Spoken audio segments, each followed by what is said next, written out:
네, 수험생 여러분 안녕하세요. 예, 지금 이 시간에는 2025학년도 광운대학교 논술 특강을 실시하도록 하겠습니다.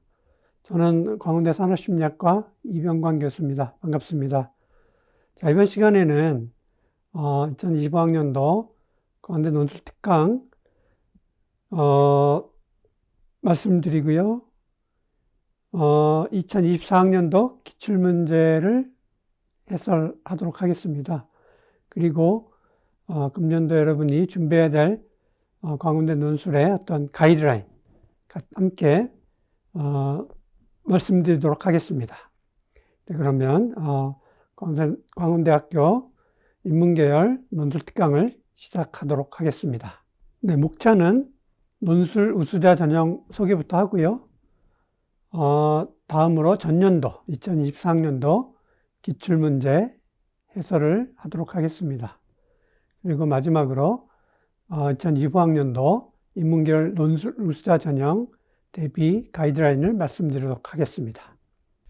네, 그러면 우선 2025학년도 광운대 인문계열 논술 우수자 전형을 소개하도록 하겠습니다.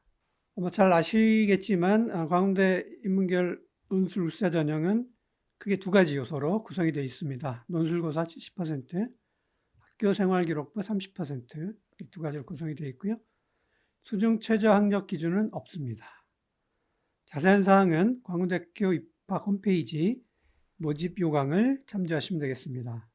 자, 광운대 인문계열 논술고사의 목적은 크게 이제 세 가지 항목들을 평가하는 것입니다. 여러분이 이제 건전한 상식을 갖춘 현대 사회 어떤 교양인으로서 대학생활 그리고 더 나아가 사회생활에 필요한 세 가지 항목, 이해력, 사고력, 표현력을 배양하도록 유도하는 게 목적이고요. 이를 측정하는 게 인문계열 논술고사의 목적입니다. 우선 첫 번째 이해력은 21세기 이 정보 사회, 정보 홍수 속에서 여러분이 필요한 핵심적인 정보를 얼마나 잘 포착하고 얼마나 비판적으로 이해하느냐 하는 이해력을 측정하는 것입니다. 자, 두 번째는 이렇게 여러분의 이해력을 바탕으로 찾아낸 여러 가지 핵심 논점들을 얼마나 논리전개에 맞게끔 구성하느냐, 가공해내느냐, 통합하느냐 하는 능동적인 사고력을 측정하는 것입니다. 세 번째는 여러분이 찾아낸 논리적으로 구성한 이런 내용들을 얼마나 설득력 있고, 그 다음에 타인에게 호소력을 가지고 글로 자신의 생각을 표현해내느냐 하는 글쓰기를 통한 의사소통 능력을 측정하는 것입니다. 논술고사의 문제 형식과 출제 범위를 말씀드리겠습니다. 광운대 논술고사는 크게 복수의 제시문을 관련시켜서 출제하는 통합 교과 형식의 문제입니다. 그래서 두 개의 문제가 출제가 되고요. 120분 동안 문제를 답안지를 작성하면 됩니다. 각 문제당 750자 내외, 750자 내외로 답안을 작성하면 됩니다. 논술고사 문제 제시문의 범위는 고등학교 교과서, 국어, 헌법과 작문, 독서, 언어와 매체, 문학, 통합사회, 경제, 정치와 법, 사회문화, 생활과 윤리, 윤리와 사상, 인문계 교과서를 망라합니다. 여기서 제시문이 출제가 됩니다. 경우에 따라서 통계라든지 그림, 사진 등의 자료도 활용이 됩니다. 자, 그러면 출제 영역, 제시문의 출제 영역 어떻게 구성이 되는지를 말씀드리겠습니다. 크게 아래와 같은 두 가지의 어떤 상호 보완적인 영역에서 출제가 됩니다. 우선 첫 번째는 인간과 사회의 본질에 대한 이해입니다. 기본적으로 여러분이 문학이라든지 역사라든지 철학, 윤리 이런 같은 동서양의 어떤 고전적인 인문학 영역에서 출제가 되고요. 이 영역에서 출제된 내용들은 대체로 인류 사회 공통의 어떤 교양이라든지 변하지 않는 인문학적 가치라든지 이런 것들에 대한 여러분의 사고력을 확인하기 위한 제시문의 내용을 담고 있습니다. 두 번째는 현대사회와 향후 변화 전망에 대한 인식입니다. 21세기에 이런 급변하는 현대사회 변화 추세, 그 다음에 최근에 나타나고 있는 사회적 이슈라든지 시사, 상식 영역에서 출제합니다. 그래서 얼마나 이 사회가 빠르게 역동적으로 변하고 있는가, 다양성을 가지고 있는가에 대한 여러분의 유연한 이해력, 적응력을 측정하고자 합니다. 마찬가지로 통계나 그림, 사진 등의 자료를 활용하기도 합니다. 자, 그러면 두 번째로 2024학년도 전년도에 기출됐던 문제들을 해설하도록 하겠습니다. 그게 오전 두 문제, 오후 두 문제로 구성이 되어 있습니다. 기출 문제는 여러분이 광대 홈페이지, 입학 홈페이지에 자료실에서 다운로드 받을 수 있습니다. 자, 그럼 오전 문제 1번부터 차례대로 말씀드리도록 하겠습니다. 자, 첫 번째 문제는 인류가 맞닥뜨리고 있는 환경 문제를 핵심 논제로 다루고 있습니다.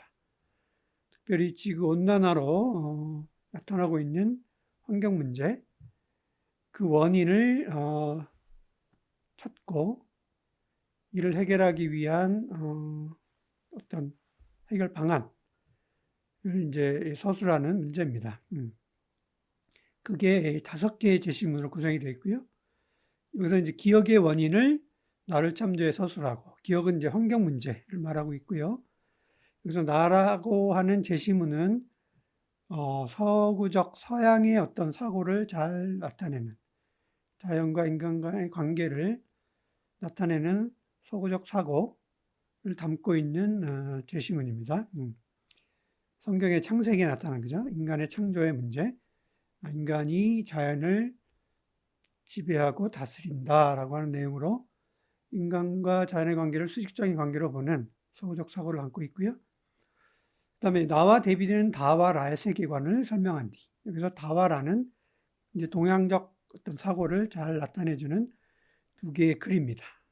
다는 고산 윤선대의 시조, 만응이라고 하는 시조에 담긴 인간과 자연과 자연 친화적 사고를 드러내고 있고요. 라는 또 다른 동양적 사고를 나타내는 글인데요. 정극인의 상충곡입니다. 보면서 이 자연을 담고 있는 자연 친화적인 내용이죠. 그래서 나의 서구적 사고와 대비되는 다와라의 동양적 자연 친화적 세계관을 설명을 하고요. 그 다음에 이와 가장 가까운 니은. 니은은 이 환경 파괴, 이런 환경 문제가 멈출 줄 모른다. 폭주기관처럼 멈출 모른다. 이런 상황을 어떻게 해결할 것인가. 이를 마라고 하는 지시문에서 찾아 하나를 골라 서술하라. 내용입니다. 마는 이 지구 온난화의 대안으로서 인공광합성의 내용을 담고 있습니다. 그래서 이 환경 문제, 환경 파괴 문제를 해결하는 하나의 대안으로서 인공광합성을 찾아서 서술하라 라고 하는 게 이 첫 번째 문제의 내용입니다. 제시문 각각을 좀 자세히 좀 들여다보면요. 첫 번째는 산업화와 도시화로 인해서 나타나는 환경 문제를 다루고 있습니다. 산업화 도시화가 인류의 발전과 인류의 어떤 편의성 이런 것들을 가져온 긍정적인 측면도 있지만, 이에 비해서 이 인류가 겪고 있는 환경 문제를 일으킨 주 원인이다라고 하는 것입니다. 그래서 이런 자연 파괴, 환경 파괴 이런 문제를 우리가 더 이상 방치해서는 안 된다. 이런 이 인류가 안고 있는 이런 운명이 환경 파괴, 자연 문제로 인해서 문제가 심각하게 나타나고 있다는 걸 이제 다루고 있고요. 나는 구약 성서의 창세기에 담겨 있는 인간과 자연, 이런 인간과 자연의 관계를 잘 보여주고 있습니다. 신이 자연과 인간을 창조했지만 자연은 인간을 위해 창조된 존재다. 인간이 주체이고 인간이 자연을 이용하거나 활용할 수 있다. 이런 취지의 내용입니다. 성경에서 말하는 자연은 완전한 존재가 아니다 라고 하는 내용을 담고 있고요. 제시문 다는 고산 윤선도의 시조, 만응의 전문을 담고 있습니다. 이 내용에서 보는 것처럼 이 임천한흥이라든지 안빈낙도라든지 이런 자연 친화적인 삶, 자연과 인간이 조화를 이루는 그런 자연을 벗삼아 사는 그런 삶을 잘 보여주고 있습니다. 제시문 나는 정극인의 상충곡인데요. 마찬가지로 봄을 맞아서 자연의 어떤 이런 여러 가지 풍경들, 뭐 단표누왕의 헛된 생각 아니하네 이런 표현들, 한평생 삶이 이만들었다 하리, 이런 뭔가 이렇게 자연을 잘 친화적인 태도를 가지고 자연과 잘 어울리는 이런 내용들을 담고 있습니다. 제시문 많은 이런 환경 문제, 자연 파괴와 관련지어서 어떻게 우리가 이 환경 문제를 극복할 것인가, 대안이 무엇인가, 여러 가지 대안들이 있다고 설명을 하고 있고요. 그 중에 이제 세 가지 대안을 설명하고 있는데, 그 중에 앞서 얘기했던 환경 문제를 자연을 파괴하지 않는 최소한의 범위 내에서 이 에너지 문제 이런 것들을 어떻게 해결할 것인가에 대한 세 가지 어떤 장치들을 얘기하고 있습니다. 뭐 태양 전지 장치라든지 태양을 광촉매를 이용해서 전기를 발생시킨다든지, 세 번째는 자연의 어떤 식물들이 광합성을 통해서 어떤 대사를 성장해 나가는 것처럼 태양 에너지를 광촉매로 사용하지만 마치 광합성을 통해서 이 어떤 에너지를 추출하는 것처럼 기초 화학 원료를 만드는 것, 자연에 해를 끼치지 않은 상태에서 이런 에너지를 만드는 방식, 이를 이제 인공광합성이라고 이름을 붙였고요. 그래서 이것이 현재 우리가 인류가 맞닥뜨리고 있는 이런 환경 파괴 문제를 해결할 수 있는 대안이다라고 하는 것을 이야기하고 있습니다. 그래서 다시 한번 정리하면 환경 문제를 창세기에 나타난 인간과 자연의 수식적인 관계를 참조해서 그 원인을 서술하고, 이 서구적 사고와 대비되는 다와라, 즉 고산준선도였던 전친화적인 정극인의 이 상충곡에 나타난 자연의 순응하고 이 친화적인 그런 방식의 어떤 사고관을 대비시켜 설명하고요. 그 다음에 환경 문제를 멈출 수 있는, 환경 파괴를 멈출 수 있는 방법으로 제신마에서 인공광합성을 적절히 서술하라 라고 하는 것이 문제의 이제 출제 의도입니다. 이런 앞의 내용들을 여기서 잘 요약해서 설명하고 있고요. 그래서 이런 이 세 개의 하위 논제들을 잘 정리해서 여러분의 생각을 서술하는 것이 이제 문제 1의 목적입니다.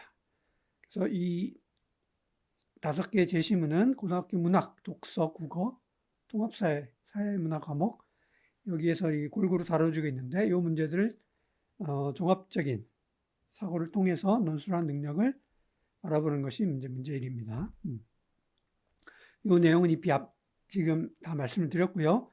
그런 내용들이 여기 이제 정리가 되어 있습니다. 여러분이 자세히 한번 읽어보시기 바랍니다. 제시문은 통합사회, 사회문화, 문학, 국어, 독서 이렇게 다양한 교재들에서, 교과서들에서 추측이 됐습니다. 자, 그러면 문제의 채점 가이드라인을 말씀드릴게요. 첫 번째, 기억, 환경 문제 원인을 나와 연결해서 적절히 사술했을 때 최대 10점입니다.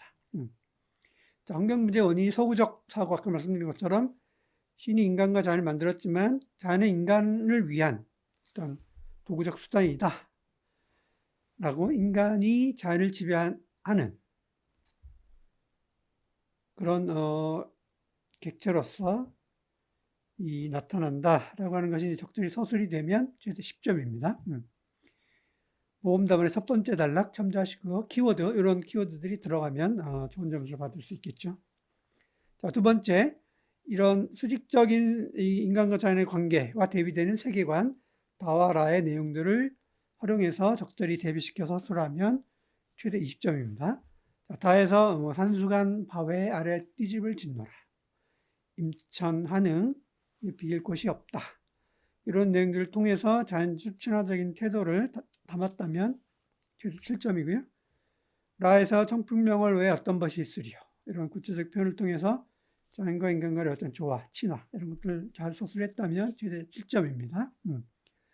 그다음에 이런 이 나와 대비되는 다와라의 이런 공통적인 어떤 자연과의 어떤 친화, 이상적 삶, 문화 일체 이런 것들 잘 담았다면 최대 6점입니다. 그래서 모범 답안의 두 번째 단락 참조하시고요. 요 키워드들이 잘 담겨 있는지 확인하면 좋을 것 같습니다.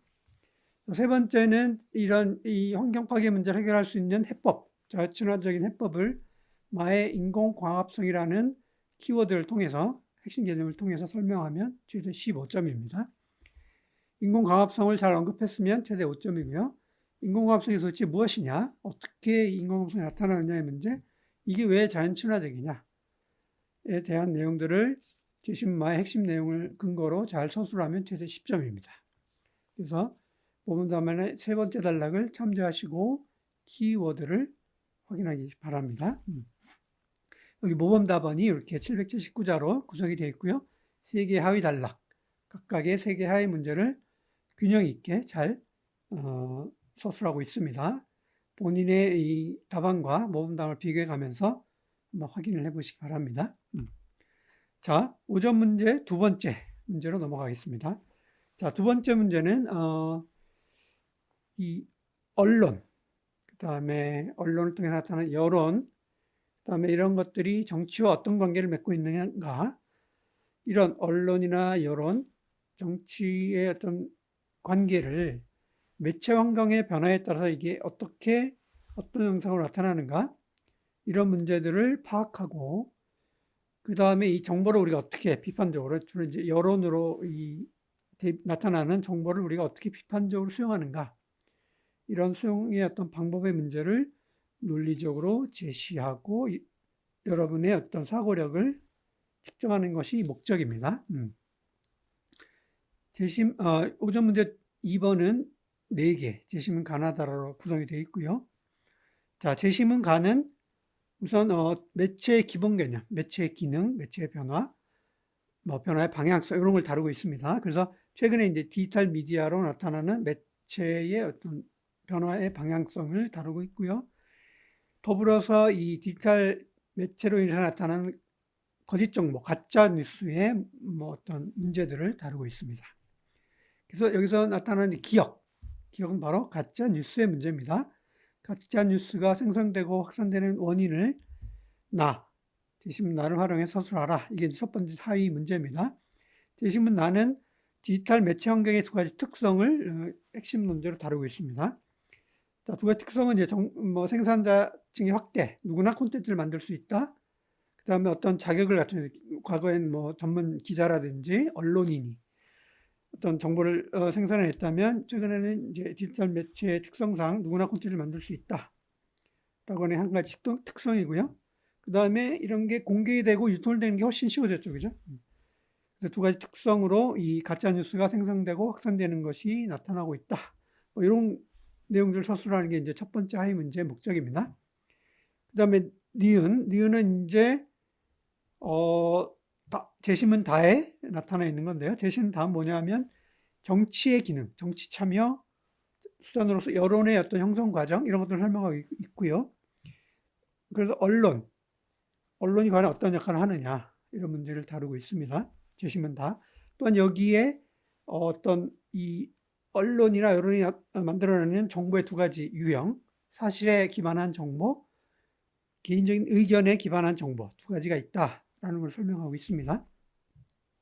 그다음에 제시문 라는 언론이 제공하는 정보 중에서 여론에 영향을 미치는 이런 두 가지 정보를 이제 이 사실이냐 의견이냐 이걸 대비시켜서 어떤 사례를 얘기하고 있고요. 더불어서 언론이나 정보의 편향성, 그죠? 어떤 가치관이나 관념을 가지고 신념을 가지고 편향되게 이 정보가 유통될 수 있다라고 하는 것을 다루고 있습니다. 그래서 아까 얘기했던 니은이라는 건 결국 뭐냐 하면 여론 반영이라는 것이 정치의 어떤 목적 달성에 때로는 걸림돌이 될 수 있다라는 것을 가와 라를 활용해서 서술하고요. 디귿은 뭐냐 하면 정보의 비판적 수용입니다. 그러면 이런 가짜뉴스 상황이라든지 뭐 의견이 반영된 편향된 정보 이런 것들 이런 맥락에서 우리가 정보를 어떻게 비판적으로 수용할 것인가 이것을 다의 정보 유형 아까 말씀드렸죠. 사실에 근거한 정보, 의견에 근거한 정보 이 유형의 차이를 근거로 해서 설명을 하라라고 하는 것이 문제입니다. 자, 다시 한번 제시문들을 좀 보면서 정리를 하죠. 제시문 가는 매체의 기본 개념입니다. 그 다음에 매체가 어떤 기능을 하고 변화의 방향성이 어떻게 나타나느냐를 이제 설명하고 있습니다. 매체의 기본 개념이 첫 단락에 나타나고 있고요. 그죠? 그 다음에 기능이 무엇인가 두 번째 단락. 그 다음에 세 번째는 이제 디지털 매체. 그죠? 최근에 나타나고 있는 디지털 매체가 어떻게 나타나고 있는가. 그 다음에 이 디지털 매체 중에서 이 가장 심각한 문제가 나타나는 것이 바로 이제 가짜뉴스. 그죠? 나타나는 가짜뉴스. 이게 왜 문제가 되는가를 설명하고 있고요. 자, 두 번째 제시문 나는 바로 디지털 매체 환경에서 정보가 어떻게 만들어지고 생성되고 어떻게 확산이 되느냐. 그 특징을 두 가지로 설명하고 있습니다. 자, 전문적인 과정, 전문가 과정을 통해서 정보를 산출하는 기존의 매체와 달리 디지털 매체 상황에서는 누구나 자격증, 뭐 교육 이런 거 필요 없이 그죠? 콘텐츠를 만들 수 있다라고 하는 게 첫 번째 특징이고요. 두 번째는 이게 매우 빨리 확산되고 유통된다. 그래서 이 정보 자체가 매우 빨리 변할 수 있겠죠, 그죠? 특히 이제 가짜 정보, 가짜 뉴스 같은 경우는 특히 더 그렇다라고 하는 것이 두 번째 제시문입니다. 제시문 나는 이제 정치의 기능과 정치가 어떻게 여론을 형성해 가도록 만드느냐, 정치 목적 달성의 수단으로서 여론이 어떻게 역할을 하느냐 이런 문제입니다. 자, 더불어서 여기에는 이제 이런 여론에 관련된 이 정보가 크게 두 가지로 사실에 관한 정보, 그 다음에 의견, 그죠? 가치를 반영하는 의견에 관한 정보가 두 가지가 있을 수 있다라는 걸 이야기하고 있고요. 그 다음에 마지막 단락에서는 이런 여론 반영이라는 것이 결국 때로는 긍정적으로 작동이 되지만 때로는 정치 목적 달성에 걸림돌이 될 수도 있다. 이런 내용을 담고 있습니다. 제시문란은 이런 언론이 제공하는 이런 정보들이 결국 여론에 영향을 미치게 될 텐데 그게 어떻게 영향을 미치나 크게 이제 두 가지 형태로 나타난다. 사실이냐 의견이냐. 그래서 이 제시문란에서는 동일한 이슈지만 예를 들면 환경 문제에 관한 동일한 이슈지만 방향성이 달라질 수 있다. 왜냐하면 그게 사실에 기반한 정보로서 제공이 될 수도 있지만 어떤 가치를 갖고 있는 의견에 기반한 정보로 또 제시가 되기 때문에 동일한 친환경 이슈, 에너지 문제에 있어서 친환경 관련된 이슈지만 서로 완전히 대비되는 방향성이 다르다. 그래서 여기 박스에 들어있는 내용을 보면 탈원전 등 친환경 정책 추진 시에 가구당 전기요금이 상승한다. 이런 내용이다. 그죠? 그래서 여기 보는 것처럼 뭔가 친환경 정책을 반대하는 논조를 담고 있고요. 자, 두 번째는 기존의 원자력 어떤 그런 발전이 사회 갈등이라든지 사고 비용을 고려했을 때 발전 단가가 7배가 높아진다. 이러면서 이를 대체할 수 있는 친환경 정책이 필요하다. 이런 이제 찬성하는 논조를 담고 있죠. 그래서 어떤 기사를, 어떤 여론의 기사를 읽느냐에 따라서 현실이 달라지고 다른 의견을 가지게 된다. 따라서 우리는 이 정보를 비판적으로 수용할 수 있는 이런 안목을 갖춰야 된다라고 하는 것이 네 번째 제시문란의 내용입니다. 그래서 문제 2는 가짜뉴스의 원인을 디지털 환경의 매체 특성 두 가지로 설명을 하고요. 그 다음에 여론 반영이라는 것이 정치 목적 달성에 대체로 긍정적으로 작동이 되지만 걸림돌 될 수 있다. 왜 그러냐? 제시문 가에 있는 것처럼 어떤 가짜뉴스의 문제, 제시문 라에 있는 것처럼 뭔가 여론이나 정보가 편향을 갖고 있다. 이런 내용을 가지고 기술을 하라는 거고요. 그 다음에 디귿이 뭐였죠? 정보의 비판적 수용을 우리가 어떻게 비판적으로 수용할 것이냐. 이를 재심은 다에서 두 가지 형태의 정보가 있다 그랬죠. 사실에 기반한 정보, 의견에 기반한 정보. 각각에 대해서 우리가 어떻게 정보를 비판적으로 수용할 것인가. 이거를 이제 설명하고 논술하는 것이 이제 5점 문제 두 번째 이제 목적입니다. 자, 출제 의도는 가짜뉴스와 관련된 논란, 그 다음에 이와 관련된 특히 이제 정치와 관련된 여론, 이런 것들이 사회 갈등과 혼란을 증가시키고 있다. 그래서 이걸 어떻게 볼 것이냐. 가짜뉴스의 생성과 확산의 문제, 정보의 여러 가지 유형들, 그 다음에 편향성의 문제, 이걸 우리가 어떻게 비판적으로 수용할 것인가. 이런 이슈들을 여러분이 내용들을 잘 정리하고 비판적으로 논술하는 것이 이제 이 5점 문제 두 번째를 출제한 목적입니다. 자, 출제 의도, 그 다음에 재심은 가나다라에 들어있는 내용들 지금 잘 이야기했습니다. 잘 설명드렸고요. 자, 5점 문제 2번은 언어와 매체, 생활과 윤리, 정치와 법. 다양한 교과서에서 출제가 됐습니다. 자, 채점 가이드라인 말씀드릴게요. 이제 3개 하위 문제가 있었고요. 첫 번째 하위 문제 가이드라인은 자, 디지털 매체 환경에서 가짜뉴스가 왜 늘어나는가? 그 이유를 재심은 나를 활용해서 적절히 서술하면 최대 10점입니다. 여기 두 가지 특징이 있었죠. 콘텐츠 생산자의 능력과 노력. 이게 과거에는 전문적인 과정과 교육, 이런 전문성을 가지고 있었지만 이 디지털 매체 환경에서 누구나 쉽게 콘텐츠를 만들 수 있다. 이것이 가짜뉴스 생성의 원인이다. 라고 하는 것. 자, 두 번째는 이 생산량도 많고 유통도 쉽고 빠르게 나타난다. 이게 이제 두 번째 특징이고 이게 가짜뉴스의 확산에 영향을 미쳤다. 최대 5점입니다. 두 가지를 잘 서술하면 최대 10점 받을 수 있고요. 모범 답안의 첫 번째 문단을 잘 참조하시고요. 키워드 확인하시기 바랍니다. 두 번째는 뭐였죠? 이런 그 정치 과정에서 이런 언론의 나타나는 여론을 어떻게 반영하는가? 이게 정치 목적 달성에 걸림돌이 될 수 있다. 그 이유를 재심은 가의 가짜뉴스의 문제, 재심은 라의 정보의 편향성의 문제를 가지고 이제 논술을 하라는 게 이제 두 번째 하위 논제의 목적입니다. 정치의 목적을 적절히 서술하면 최대 5점이고요. 뉴스가 가짜이거나 허위라면 이를 토대로 형성된 개인의 의견은 어떻게 돼요? 안정성이 낮죠. 쉽게 변하죠. 이걸 서술하면 최대 5점이고요. 그 다음에 재심을 라해서 동일한 이슈였지만 어떻게 전달하느냐에 따라서 편향성이 있다라는 거였죠. 그래서 이런 편향성을 띄고 있기 때문에 이게 여론을 제대로 반영하지 못한다. 이런 내용을 재심 라의 내용을 활용해서 적절히 서술하면 최대 5점입니다. 자, 그 다음에 정치권의 이 정치권이 잘못된 여론을 정책에 반영했을 때 시민들이 여론에 따른 정책이 아니다. 그 다음에 여론에 어긋난다. 라고 판단한다는 점을 적절히 서술하면 최대 5점입니다. 모범 답안의 두 번째 단락을 참조하시고요. 키워드 확인하시기 바랍니다. 자, 그러면 우리가 세 번째 정보를 어떻게 비판적으로 수용할 것인가 그 방법을 이제 서술하라고 하는 것이 세 번째 하위 문제인데요. 최대 15점 부여가 됩니다. 자, 정보를 사실에 관한 정보, 그다음에 의견에 관한 정보 이게 있다라고 하는 것을 재심은 다를 활용해서 잘 서술하면 최대 5점이고요.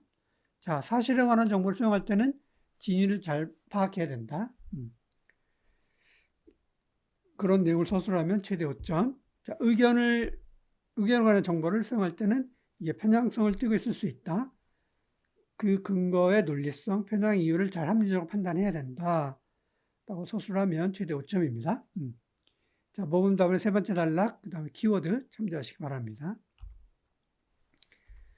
자, 모범 답안 확인하시고 여러분의 답안과 얼마나 유사한지 다른지를 한번 검토해 보시기 바랍니다. 자, 다음으로 이제 5 문제, 첫 번째 5 문제로 넘어가도록 하겠습니다. 자, 5 문제 1번은 최근에 이 사회 문제로 대두되고 있는 정보의 신뢰 문제입니다. 특별히 이 가짜 뉴스의 문제, 이 5점 문제, 두 번째 문제 그 유사한 이슈를 담고 있습니다만, 여기서는 주로 이제 가짜 문제가 어떻게 생성이 되고 확산이 되는가, 그것이 어떤 사회적인 문제를 일으키는가의 이슈를 가짜 뉴스의 생성과 확산의 근거를 찾고, 가짜 뉴스가 왜 그러면 진짜 뉴스로 진실이라고 지각이 되는가, 그 근거를 확인하도록 하고요.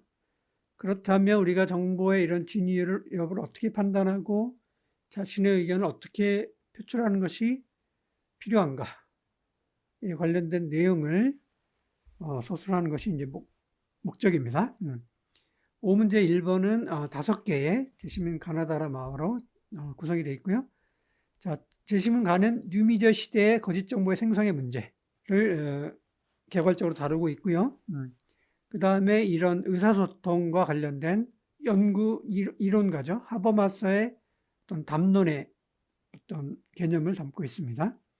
그 다음에 이 의사소통의 합리성이라고 하는 하버마스의 이런 개념을 이런 뉴미디어 시대의 정보의 이런 거짓 정보의 문제와 대비시켜서 다루고 있습니다. 그래서 기억, 상대방의 말이나 행동을 왜곡시키고 진실을 오도하는 이런 가짜뉴스의 문제, 이런 이유를 제시문 나와 다에서 찾아 설명하라. 이게 첫 번째 하의 문제입니다. 제시문 나는 가짜뉴스의 파급 효과입니다. 가짜뉴스가 어떻게 생성이 돼서 실제로 어떤 부정적인 효과를 가져왔는지를 사례를 통해서 보여주고 있습니다. 자, 그 다음에 제시문 다는 이제 마녀사냥이라고 하는 개념을 보여주고 있는데요. 마녀사냥은 근대사회의 뭡니까? 이 허구에, 그죠? 어떤 대상을 만들어서 이 일종의 가짜뉴스죠, 그죠? 그래서 희생양을 삼은 그런 그 근대사회, 그 다음에 이 과거 중세사회에 나타난 현상입니다. 그래서 이 근대사회에 들어서 이 국가나 종교가 권력을 유지하기 위해서 마녀사냥을 활용하겠다, 이런 내용입니다. 그 다음에 니은은 뭐냐 하면 잘못된 사실이 왜 그러면 진실이라고 지각이 되느냐, 잘못 인식이 되느냐의 원인을 라에서 찾아 서술하라 라고 하는 것입니다. 라는 심리학 실험입니다. 심리학 고릴라 실험인데요. 여러분 교과서에 등장을 하고 있습니다. 인간의 뇌는 매우 선택적이고 많은 양의 정보를 한꺼번에 처리할 수 없기 때문에 본인이 관심이 있는, 주의를 기울이는 정보에만 초점을 맞추고 있다. 그 이외의 정보에 대해서는 마치 보지 않았다, 나타나 있지 않다라고 인식을 한다는 거죠. 그래서 가짜뉴스가 생성된 것도 그런 뇌의 선택적 정보 처리에 기인한 것이다라고 하는 것을 이제 설명하고 있습니다. 그 다음에 디귿은 뭐냐면 이 과거의 이제 중세라든지 이 근대사회에서 국민이나 모든 사람들이 동일한 생각을 갖도록 만들 그런 현상, 이런 것들을 가의 하버마스의 담론, 마에서 이 미래 자유론, 많은데 미래 자유론의 일부를 설명하고 있는데요. 자유론의 의사소통의 합리성, 의사소통의 자유, 이런 개념을 가지고 비판하라라고 하는 것입니다. 자, 문제를 좀 이렇게 설명했는데 제시문을 통해서 좀 더 자세히 다루도록 하죠. 그러니까 제시문과는 뉴미디어 상황에서 나타나는 거짓 정보의 생성 문제, 뭐 이런 문제를 다루고 있습니다. 그래서 기억에 비추신 거를 보시면 상대방의 말이나 행동을 왜곡해서 자신에게 유리하게 몰아가고 진실을 오도한다, 이런 현상이 나타나고 있다는 걸 이야기하고 있고요. 반면에 이제 이런 현상에 대해서 하버마스는 이런 이 다양한 이 갈등 사회에서 대화 타협 담론이 필요하다. 여기서는 이상적 대화 상황을 이야기하고 있죠. 더불어서 이상적인 합리적인 의사소통의 합리성, 이게 핵심 개념이죠, 그죠? 합리적인 의사소통은 뭐냐? 진실된 의견을 제시해야 된다. 이게 가장 핵심적인 거고요. 그 다음에 두 번째는 누구나 이해할 수 있도록 의사소통을 해야 된다. 이게 이제 두 번째죠, 그죠? 그래서 두 가지 요소를 하버마스의 의사소통의 합리성으로 잘 서술하는 게 필요합니다. 자, 제시문단은 가짜뉴스의 어떤 파급의 문제, 파급 효과에 대해서 이 사례를 통해서 이야기하고 있습니다. 뭐 미국 대선 때 마케도니아의 어떤 벨레스라고 하는 소도시에서 이제 가짜뉴스 생성이 됐다. 실제로는 아무 상관이 없는 특정 후보의 지지도 아니고요.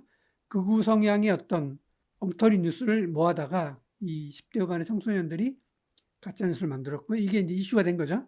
대선 때 이게 이제 대선에 특정한 그죠 후보자에게 뭐 긍정적인 또는 부정적인 영향을 미쳤겠죠.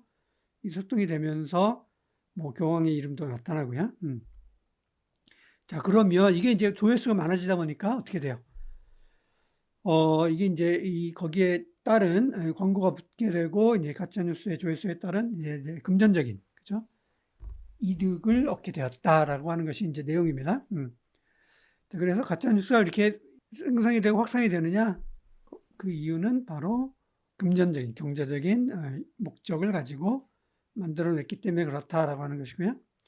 자, 그래서 잘못된 사실이 왜 진실의 자리를 차지하게 되는가? 이런 이제 논제를 보여주고 있습니다. 자, 제시문은 이제 마녀사냥이라고 하는 현상을 보여주고 있는데요. 중세 때의 종교 재판소를 설치해서 마치 특정 계급이나 세력을 악마적인 존재로 이 희생양으로 만든 거죠. 그래서 이 가경의 개념을 만들어서 희생을 강요하고 고문하고 죄인으로 만들고 이런 것들이 이제 마녀사냥인데 실제 마녀사냥은 중세에 나타났지만 근대에 더 그죠? 이게 훨씬 더 많이 퍼졌다. 그 이유는 근대에 들어서 시민들이 더 많은 권력, 일반 대중들이 큰 에너지 또는 권력을 가지게 되면서 국가나 종교가 이들을 다스리기 위해서 마녀사냥을 활용했다. 그래서 국가 안에 있는 모든 사람들이 다 균질적인 동일한 사고를 갖도록 만든 거죠. 마녀사냥을 통해서 이게 문제가 됐다라고 하는 것이고요. 제 신문란은 심리학 실험인데요. 고릴라 실험입니다. 뭐 간략하게 소개하면 참가자들에게 어떤 뭐 농구공을 주고받는 횟수에 주목해서 특정한 집단이 얼마만큼 공을 주고받았는지를 세도록 주의를 집중하게 만들고요. 그 상황에서 고릴라 의상을 입은 학생이 뭐 9초 동안 왔다 갔다 지나가는 것을 보여주고요. 나중에 참가자들에게 고릴라를 봤느냐 했을 때 못 봤다, 나타나지 않았다라고 응답을 했다는 거죠. 진실은 고릴라가 등장을 했지만 실험 참가자들은 진실이 왜곡된 거죠. 왜냐하면 주의를 다른데 농구공을 주고받는데 기울이고 있었기 때문에 이런 선택적 정보 처리에 의해서 진실이 왜곡된 거죠. 그래서 가짜 뉴스도 마찬가지로 우리의 주의를 더 많이 끄는 그죠? 매력적인 그런 정보를 담고 있기 때문에 주의를 더 많이 끌었고 그 뒤에 가려진 진실이 보이지 않았다라고 하는 것이 제시문라의 핵심 내용입니다. 자, 제시문 많은 미래 자유론의 일부입니다. 자, 미래 자유론은 뭐죠? 누구나 자신의 의견을 이야기할 수 있다. 친목을 강요받아서는 안 된다. 옳든 그러든 자신의 의견을 이야기하는 자유를 가져야 한다. 라고 하는 것이 자유론의 내용입니다. 자, 그래서 5문제 1번은 뭐였죠? 가짜뉴스가 진실을 왜곡하는 그 이유를 제시문 그 정치적인 상황에서 이 금전적인 목적을 가지고 만들어낸 금전적인 목적이죠. 제시문나. 그 다음에 제시문다는 종교나 국가가 권력의 유지를 위한 목적, 권력 목적이다. 그죠? 제시문다의 권력을 목적으로 가짜를 만들어냈다. 라고 설명하는 게 하위 문제 첫 번째고요. 그 다음에 왜 가짜뉴스가 진실처럼 받아들여지는가? 그 원인을 제시문라의 심리학 실험, 고릴라의 입장, 그 다음에 그것이 왜 진실이 왜곡되는가의 문제, 뇌의 선택적 정보 처리 이런 문제를 통해서 이제 이야기하고요. 그러면 가짜뉴스 혹은 그런 과정을 통해서 누구나 다 동일한 생각을 갖게 만드는 것이 왜 문제가 되는가? 어떻게 우리가 대처해야 되는가? 이를 가의 하버마스의 합리적인 의사소통, 그다음 마의 미래 자유론 두 가지를 가지고 설명을 하라, 논술을 하라라고 하는 것이 연구 5문제 1번의 목적입니다. 그 내용을 요 출제 의도에 잘 설명을 했고요. 자, 그래서 여기 있는 내용도 마찬가지로 지금 개별 제시문들의 내용을 다뤘고요. 그래서 5 문제 1번은 도덕, 국어 이런 과목들, 해상과 윤리, 독서, 국어의 내용들을 통해서 앞에 하위 문제 세 가지를 잘 연결시키고 통합하고 분석하고 비판하는 이런 능력들을 측정하는 것이 목적이었습니다. 자, 채점 가이드라인 말씀드릴게요. 첫 번째, 기억. 정보를 왜곡하고 진실이 오도되는 이유를 나의 가짜뉴스, 이제 금전적인 목적이죠. 나의 마녀사냥, 이건 뭐였죠? 권력의 유지를 위한 이런 것들을 잘 활용해서 서술하면 최대 20점입니다. 가짜뉴스가 금전적인 이득을 가져다 준다. 나에서 잘 서술하면 최대 10점. 다해서 권력 주체인 국가와 종교가 권력을 복종을 얻기 위해서 권력을 유지하기 위해서 활용했다. 이게 이제 최대 10점이고요. 오음답안의 첫 번째 단락 키워드 확인하시고요. 자, 그 다음에 두 번째 니은 잘못된 사실이 진실로 인식되는 거 이게 왜 그런가의 원인을 나에서의 실험, 뇌의 선택적 처리 실험, 고릴라 실험을 통해서 적절히 서술하면 최대 10점입니다. 그래서 고릴라의 지각 실험 결과하고 뇌의 처리를 적절히 서술하면 5점이고요. 뇌의 이런 선택적 주의, 그죠? 관심을 두지 않는 것은 거짓으로 왜곡하는, 보지 않는 뭐 이런 뇌 처리의 기제와 가짜 뉴스의 인식의 문제를 잘 연관 지으면 최대 5점입니다. 5번 답안의 두 번째 단락과 키워드 참조하시기 바랍니다. 자, 디귿. 그러면 우리가 이런 모든 사람들이 같은 생각을 가져야 한다. 이게 왜 문제가 되고 이게 우리가 어떻게 대응해야 되는가? 의 문제를 가해 합법화해서 이상적 담론, 합리적인 의사소통의 두 가지 요소가 있었다. 그죠? 누구나 옳은 의견을 얘기해야 된다. 진실된 의견을 얘기해야 된다. 그 다음에 누구나 이해할 수 있도록 소통을 해야 된다는 거. 그 다음에 마의 미래 자유론 핵심 사상이 뭐였죠? 누구나 자유롭게 자신의 의견을 얘기할 수 있어야 된다. 의 내용으로 서술하면 각각 5점씩 최대 10점이 부여가 됩니다. 모범 답안의 세 번째 단락 참조하시고 키워드 확인하시기 바랍니다. 모범 답안 세 단락, 그 다음에 여러분의 이 각자의 답안을 비교해 보시기 바랍니다. 자, 마지막으로 5문제 2번입니다. 자, 5문제 2번은 최근에 나타났던 현상 중에 재밌고 흥미로운 현상이 바로 기술, 인공지능 기술의 발전입니다. 인공지능의 발전과 더불어서 이제 챗봇 기술이 확산되고 있는데 챗봇 기술의 발전을 인공지능 기술의 어떤 그 핵심적인 내용, 뭐 개념, 용어, 발전 과정을 통해서 이제 설명하는 게 첫 번째 단락의 목적이고요. 자, 두 번째는 이런 인공지능 기술의 발전이 과연 긍정적인 효과만 있었느냐? 그게 아니다. 사회 각 분야에 가져올 변화가 긍정적인 방향, 더불어서 부정적인 방향으로도 나타날 수 있다. 그래서 두 관점, 다의 두 관점이 제시가 되어 있는데요. 긍정론과 부정론을 가지고 설명하라. 이게 이제 두 번째 하의 문제의 핵심 내용이고요. 자, 그 다음에 제시문 다는 이거 이규보라고 하는 사람의 이제 이욕설인데 이거 뭐냐면 집을 고치는 문제에 있어서 미리미리 대비를 하고 고쳤어야 되는데 그렇지 못했다라고 하는 것에 문제를 가지고 이 인공지능 기술의 문제가 과연 사회에 미치는 영향을 우리가 어떻게 대처할 것이냐의 이슈에 있어서 미리미리 대처하는 게 필요하다라고 하는 것에 사실 제시문 라의 어떤 핵심 내용이고요. 마지막 제시문 마는 뭐냐면 이런 과학기술의 긍정적인 영향을 높이고 부정적인 문제를 해결하기 위해서 우리가 어떻게 대처할 것인가, 사전에 정비하고 대처할 것인가, 아니면 사후에 이를 대처하는 방식이 옳으냐, 두 가지 이슈를 가지고 이제 대비시키는데요. 그래서 세 번째 하위 문제는 미리미리 대비하자의 관점에서 이 과학기술 혹은 인공지능의 어떤 영향을 논술을 하자라고 하는 것이 세 번째 하위 단락의 핵심 내용입니다. 각각을 대신문 세부 내용을 통해서 좀 다시 한번 설명을 하면 첫 번째는 이제 챗봇 기술을 서술하고 있습니다.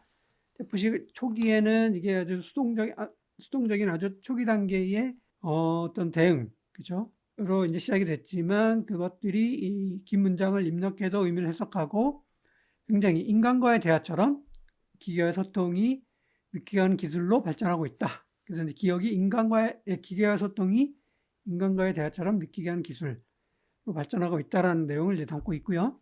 자, 대신문 단은 좀 긴데요. 이건 이제 인공지능 AI라고 하는 것이 어떤 것이냐라고 하는 것에 대한 기본적인 개념, 그 다음에 기술 발전 과정을 아주 세부적으로 다루고 있습니다. 초기 이제 기계학습 시작해서 이제 퍼셉트론이라고 하는 프로그램을 통해서 주어진 정보, 이제 주어진 정보에 대한 어떻게 보면 좀 수동적인 초기 단계의 학습이다. 기계학습 이런 것들이 이제 기계학습 형태로 나타났지만 이제 점점 기술이 진보하면서 그것들이 갖고 있는 제한된 그런 한계점들을 해결하기 위해서 이 퍼셉트론이라고 하는 것의 이 다층을 만들어서 세부적인 어떤 입력증과 출력증 사이에 보다 문제 해결을 더 정교하게 할 수 있도록 만들었다. 이런 내용이 들어가 있고요. 그 다음에 그런 다층이 어떤 정보 처리에 있어서 지도학습이냐 비지도학습이냐 이런 것들이 영향을 미쳤다. 그래서 특별히 이제 비지도학습은 인공지능이 스스로 학습할 수 있게끔 특정한 지시를 주지 않아도 이 자율적으로 주어진 정보를 가지고 학습을 할 수 있다. 이런 내용을 담고 있습니다. 이것이 이제 이 심층학습 형태로 나타나고요. 그래서 이런 심층학습이 정교화되면서 인간의 뭐 얼굴이나 표정 이런 것들도 이제 파악해서 거기에 대응할 수 있게 만드는 이런 형태로 비약적인 발전을 가지고 왔다. 뭐 이런 내용을 담고 있습니다. 자, 재심은 다는 이제 인공지능 혹은 과학기술의 발전이 가져오는 긍정적인 효과, 부정적인 효과 두 가지를 대비시켜 서술하고 있습니다. 자, 긍정적인 효과는 뭐 수명 연장이라든지 뭐 대생산 에너지 이런 것들을 가지고 인류의 발전에 도움이 된다라는 걸 이야기하고 있지만 부정적인 방면은 뭐죠? 인간의 인력을 대체하고 있다. 뭐 일자리가 사라지고 있다. 이런 부정적인 방면을 얘기하고 있죠. 그래서 인공지능의 긍정적인 성과들은 극대화시키지만 부정적인 것들을 줄이려면 어떻게 해야 되느냐. 이게 이제 디귿의 논제입니다. 대신문화는 이규보의 이제 이욕설이라고 하는 것인데 이런 집을 오래 놔둬서 뭐 홍수에 그죠? 뭐 썩어가고 있었다. 미리미리 알았으면 대비를 해서 고쳤을 텐데 그것이 못했다라는 것의 체험을 통해서 미리미리 그죠? 뭐 국가도 마찬가지면 나라의 정사도 개인의 어떤 집수리와 마찬가지로 그것들 미리 할 수 있으면 훨씬 더 많은 피해를 줄일 수 있다라고 하는 관점에서 리을을 이야기하고 있습니다. 갑자기 위태해질 때 갑자기 변경을 하라고 하면 더 어렵다. 이런 관점을 얘기하고 있고요. 신문 많은 자 그러면 과학기술 인공지능의 발달로 인해서 이런 것들을 우리가 어떻게 부정적인 것들을 최소화할 것인가 두 가지 방법이 있다, 방식이 있다. 첫 번째는 사전에 대비하는 방식이다. 그 기본적인 대표적인 제도로서 기술 영향 평가. 미리미리 기술들을 평가해서 이 가져올 수 있는 뭐 긍정성, 부정성들을 모색하고 이걸 이제 반영을 하자는 거죠, 미리. 다양한 의견들을 반영해서. 두 번째는 이미 어떤 과학기술이 적용돼서 문제가 발생한 이후에 사후적으로 대처하는 방식입니다. 대표적인 이제 손해배상 제도죠. 뭐 피해자에게 손해를 배상하자, 뭐 이런 거죠. 그래서 그 사후에 대처하는 방식이다라는 겁니다.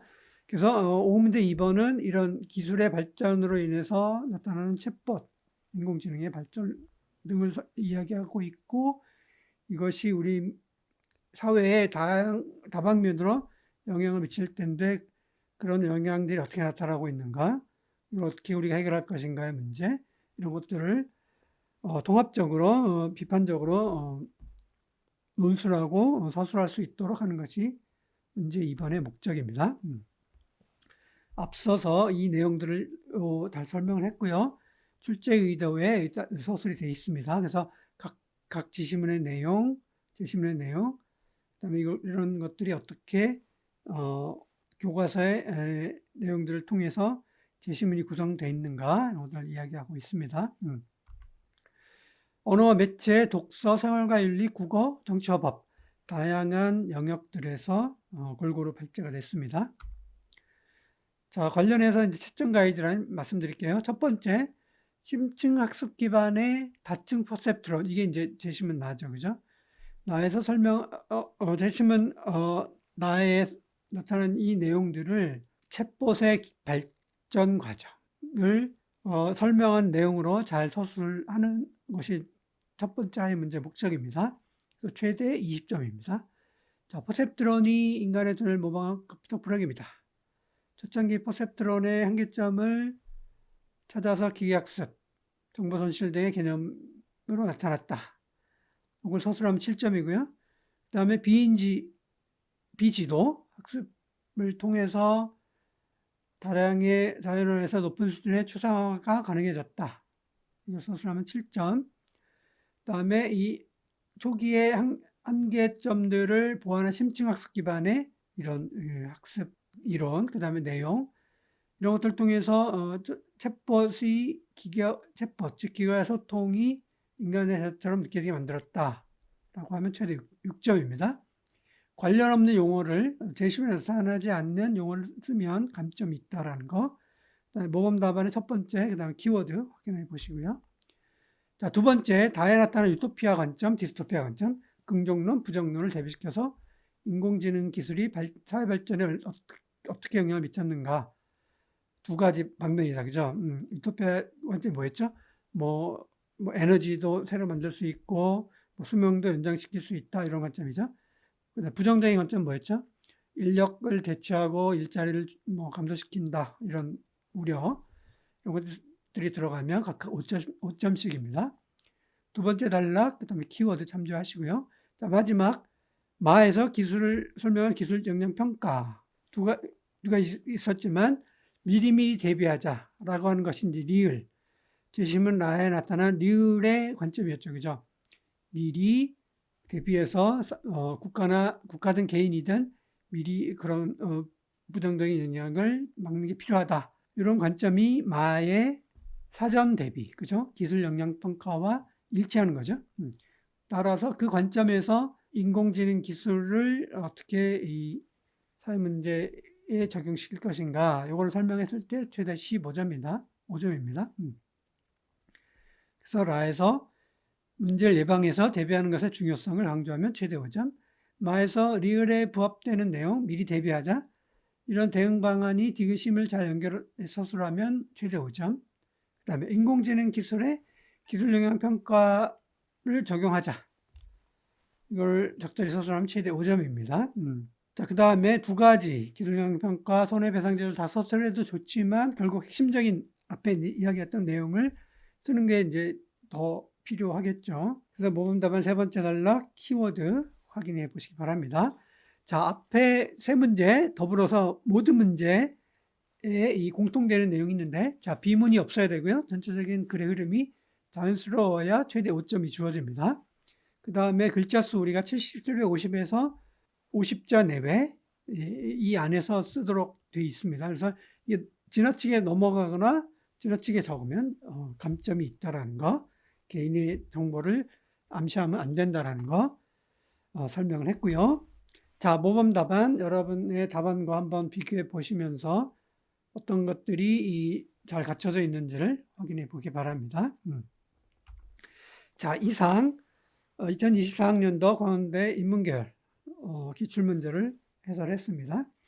자, 마지막으로 세 번째 2025학년도 광운대학교 논술고사 전형에 대비해서 가이드라인을 좀 말씀드릴게요. 자, 논술고사의 목적은 서두에서 얘기했지만 전반적인 사고력, 미래 지향성이라든지 개방성, 급변하는 사회 문제 이런 것들에 대한 개방적인 사고력을 측정하는 게 목적입니다. 자, 두 번째는 뭐냐 하면 인문학, 그죠? 문학이라든지 철학, 역사, 윤리 이런 인문학의 어떤 만고불변의 기본적인 가치와 진리 이런 것들과 더불어서 이런 현대사회의 이런 문제들을 얼마나 잘 결합하느냐, 복합적으로 다양한 가치와 이슈와 문제들을 확인하느냐, 이런 것들을 해결하는 게 두 번째 목적입니다. 따라서 복합적인 문제 해결 능력들을 평가를 하는 겁니다. 앞에 기출문제 보셨지만 인문학의 다양한 그죠? 이슈들, 고전이라든지 이런 문학이라든지 이런 이슈와 현대사의 다양한 이슈들, 기술 발전, 가짜 뉴스의 문제, 인공지능의 문제, 이런 문제와 연결하는 문제들이 많았다, 그죠? 이런 것들을 잘 복합적으로 검토하는 융합적인 어떤 사고력을 봅니다. 그 다음에 세 번째, 논리적인 설득력, 이산 소통 능력 매우 중요합니다. 여러분들이 찾아낸 어떤 이런 문제 해결의 어떤 관점이라든지 방안들을 논리적으로 구성해서 단락을 만들고 연결하고 결론을 만들어내야 되겠죠. 자, 그래서 평가 기준 다시 말씀드리면 제시문 내용에 대한 이해력. 기본적으로는 제시문들을 잘 이해해야 됩니다. 두 번째, 논리적인 비판입니다. 다양한 4개 또는 5개의 제시문들에 나타난 핵심 논제를 잘 연결해서 논리적으로 비판하고 이슈들을 검토하는 게 필요하죠. 자, 문제 해결 능력입니다. 논제들을 연결해서 서로 다른 관점 혹은 상반된 관점, 갈등이 되는 관점들을 얼마나 잘 조합하고 융합하느냐, 해결책을 만들어내느냐, 방안을 끄집어내느냐, 문제 해결 능력이 필요하죠. 마지막으로 의사 표현 능력입니다. 여러분이 찾아낸 논제들을 어떻게 주어진 제한된 페이지에 담아내느냐, 논리적으로 담아내느냐 하는 능력입니다. 자, 이러한 평가 기준, 광운대 논술의 어떤 목적, 특정의 방향성에 맞춰서 여러분이 준비할 건 뭐냐 하면 우선 출제 의도를 정확히 파악해야 됩니다. 앞선 4개의 문제를 보시면 공통적으로 3개의 하위 문제로 구성이 되어 있고 또한 공통적으로 각각의 제시문들을 따로따로 검토하는 게 아니고요. 이 제시문들을 통합적으로 검토해야 되는 그런 문제들이 많죠. 그죠? 따라서 출제 의도를 잘 파악해야 되고요. 두 번째, 제시문의 정보에 근거해서 답을 작성해야 됩니다. 제시문 내에 정보만을 가지고 논리적으로 여러분의 생각을 설득력 있게 표현해야 되는 거죠. 그 다음에 논리적이고 명료하게 답안을 작성해야 됩니다. 핵심 문제가 요구하는 것의 출제 의도를 파악했다면 주어진 내용을 잘 논리적으로 결합을 해서요. 논리적이고 명료하게라는 얘기는 다시 말하면 750자 내에 맞춰서 너무 짧지도 않고 너무 길지도 않게 답안을 작성해야 되겠죠. 자, 따라서 여러분 준비할 건 뭐냐 하면 풍부하게 다양하게 내용들을 담은 독서를 하는 게 필요하겠죠. 그죠? 여러분 교과서의 내용들도 충분히 습득하는 게 필요하지만 교양서적, 사회서적, 사회과학서적, 그 다음에 과학기술서적도 마찬가지죠. 이런 것들도 풍부하게 좀 읽으면 좋겠죠. 그 다음에 단편적인 지식보다는 폭넓은 이해력이 필요합니다. 4개 또는 5개의 제시문의 내용들이 다양한 분야에서 출제되기 때문에 이런 것들을 통합적으로 폭넓게 이해하고 융합하는 것이 필요한 거죠. 그래서 이해력과 사고력이 요구가 됩니다. 폭넓은. 그 다음에 꾸준하고 반복적인 훈련을 통해서 글쓰기 실력을 배양해야 되죠. 그죠? 아주 짧은 시간 내에 120분 동안에 2개의 750자를 가진 2개의 답안을 작성해야 되기 때문에 여러분이 연습을 많이 해야 될 필요가 있습니다.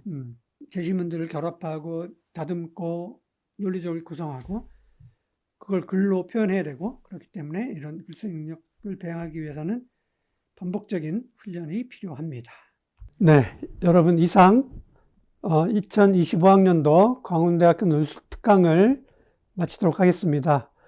여러분이 1년 동안 준비했던 논술 관련된 여러분의 그 준비가 아무쪼록 만족스러운 결실을 맺기를 바랍니다. 감사합니다.